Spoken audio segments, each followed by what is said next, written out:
హైడ్రా వ్యవస్థపై తమకు ఎలాంటి అభ్యంతరం లేదని ఎమ్మెల్యే సుధీర్ రెడ్డి స్పష్టం చేశారు. కానీ హైడ్రా అమలు చేస్తున్న తీరుపైనే తమ అభ్యంతరమన్నారు. అక్రమ నిర్మాణాలు తొలగించాలంటే చట్టపరమైన నోటీసులు, విచారణ, బాధితులకు తమ వాదన వినిపించే అవకాశం ఇవ్వాలని డిమాండ్ చేశారు. హైడ్రా చర్యలో ఎంపిక చేసిన వారిని టార్గెట్ చేస్తున్నారనే అనుమానం ప్రజలు ఉందని ఆరోపించారు. హైడ్రా విషయంలో ప్రభుత్వం పారదర్శకంగా వ్యవహరించాలని అంటున్న ఎమ్మెల్యే సుధీర్ రెడ్డితో మా ప్రతినిధి Shiva face to face.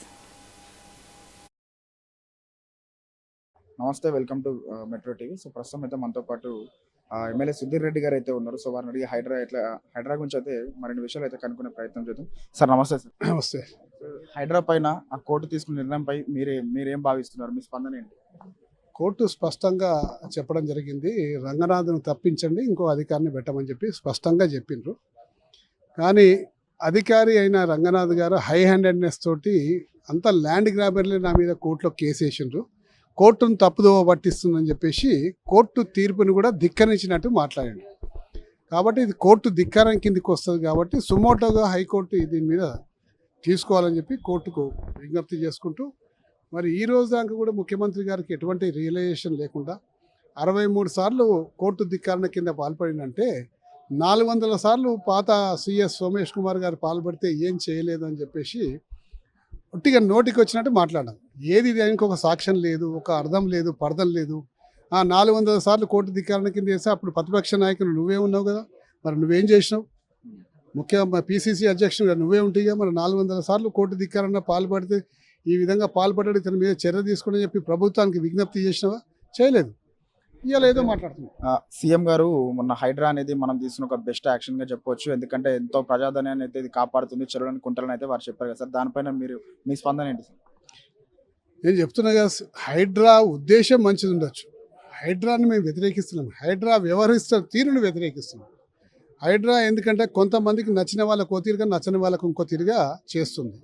CM గారి మీద ఎవరికైనా కోపం ఉందనుకో, సీఎం గారికి వాళ్ళ మీద ఇంకో రకంగా ప్రవర్తిస్తుంది, పేదవాళ్ళ మీద ఇంకో రకంగా ప్రవర్తిస్తుంది. కాబట్టి నిష్పక్షపాతంగా హైడ్రాని మీరు విధులు నిర్వహించండి. పేదవాళ్ళకు ఒక నీతి, గొప్ప వాళ్ళకు నీతి అని చెప్పేసి ఆ విధంగా ప్రవర్తించకండి. ఇలా పెద్ద పెద్ద వాళ్ళు మీ కాంగ్రెస్ పార్టీ వాళ్ళందరూ కూడా ఫామ్ హౌస్లు కట్టుకున్నారు గండిపేట దగ్గర. వాళ్ళందరూ కూల్చండి, వాళ్ళ జోలికి పోరు. తిరుపతి రెడ్డి గారు ఉన్న నెక్టర్ గార్డెన్ దగ్గరికి వాళ్ళు జోలికి పోరు. ఫాతిమా కాలేజ్ నీటి మధ్యలో ఉంటే వాళ్ళ జోలికి పోరు.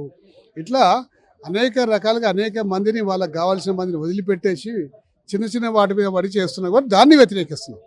సార్ ఈసారి రంగనాథ్ గారిని తొలగించాలని అయితే హైకోర్టు అయితే చెప్పింది కదా సార్. ఒకవేళ తొలగిస్తే ఎవరు రావచ్చు, లేదా మళ్ళీ వీరినే కంటిన్యూ చేసే అవకాశాలు ఏమైనా ఉన్నాయి? అది మనం చెప్పలేండి, ప్రభుత్వం నిర్ణయించుకోవాలి. మనం చూస్తున్నట్టయితే సుధీర్ రెడ్డి గారి మాటల్లో వారు చెప్తున్నది ఏంటంటే, హైడ్రా పైన మాకు ఎటువంటి కోపం లేదు, హైడ్రా పైన లేదు, కానీ హైడ్రా యొక్క ప్రవర్తించే తీరు పైన అయితే మాకు ఉంది. ఎందుకంటే ఎంతోమంది పెద్ద పెద్ద బడాబాబులను అయితే ఏమీ అనకుండా కొంతమంది పేదలు వేసుకున్న గుడిసెలను అయితే తొలగిస్తూ ఈ యొక్క తీరు ఏదైతే ఉందో ఇది పైన అయితే మేము ఖండిస్తున్నామని అయితే వారి మాటల్లో విన్నాము. సో ఏదైతే వారు చెప్తున్నారు, హైడ్రా అనేది కేవలం ప్రజలపైనే పడిందని వారి మాటల్లో అయితే మనం స్పష్టంగా విన్నామన్నమాట. సో ఇది ఈరోజు సుధీర్ బాబు గారి మాటల్లో మనం విన్నది. కెమెరామెన్ తరుణ్తో రిపోర్టర్ శివ.